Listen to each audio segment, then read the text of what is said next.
Hello, everyone. I'm Candice Huff, the president of the Youth in National Action Network in Middle Tennessee, and I'm interviewing. Philonise Floyd, brother of George Floyd. Floyd, sister-in-law of George Floyd. So, what got besides George Floyd? What else got you into more give you motivation to be more active in the community? So it's actually the fact that we are losing our children in the community, our people in the community, period, by numbers. Speak and never being heard. And like I've told Treva and many people, it's for all the people that look like me. Now I got soul inside me, so, but on the outside, all y'all that's like me, it's gonna take each one of you all with white privilege, because we do have it. Help us. To stand up and speak where they can't speak, to go in places where they can't. Just like it reminds me back in Martin Luther King's days, those that was willing to take a bullet to say enough is enough. And so that's heartfelt for us to know that we have crimes like black-on-black violence, gun violence, kids dying at numbers. We want to be able to be a part of the change and save some of those children in our lives. So we bring about awareness, we educate them. We started the Philonise and Floyd Institute for Social Change. And we have a lot of youth enrichment programs that we're developing under that handle. Oh, we're here, like she just said, we're turning our pain into purpose. That's right. And we're here to change laws, put people in place to have an effect to change laws. And if not, that's when I step in and I'm trying to step up and I want to be a congressman, I want to be a governor, I want to be a senator. Hell, I want to be the president. I want to make change, but I want to have equality for others all across the world. That's right. So we've become passionate about the work. It was George that sparked the flame nationally, across the world, internationally. And so for that reason, we want to continue to keep that spark going. In order to do that, you have to get out and do the work. You have to be a part of the change. So, can you explain to us the stepping stones of the things that you're planning on doing into the community? Absolutely. So we have a mental health awareness program that we're implementing. A lot of things like children were being arrested by numbers, right? For cigarettes, for, you name it, they're arrested. And so a lot of those children are finding ways to cope. And the system doesn't care about that. All they care about is you committed the crime. And so we go in and we try to work with those law enforcement agencies so that they'll understand that this child may have more going on than just the actual act that he or she committed.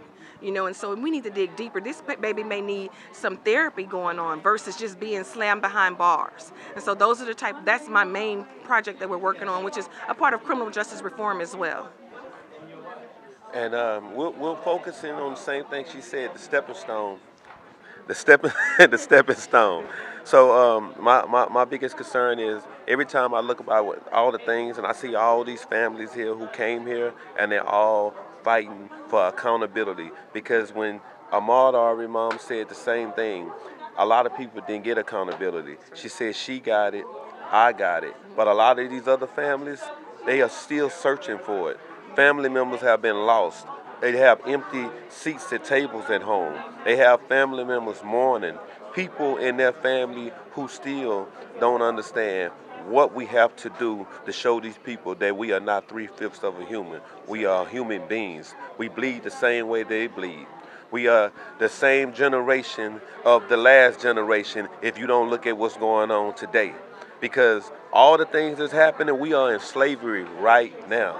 These laws that they passed back in the days talking about the voters' right, don't believe it because they put a clause in it that said you are free and you can vote, but if you go to jail, we take that away. Back then, they were throwing people in jail left and right to take it away from you so they can send you to jail, and people like J.C. Penney can use you to make clothes and make chairs and stuff for them so they can sell it to people in America.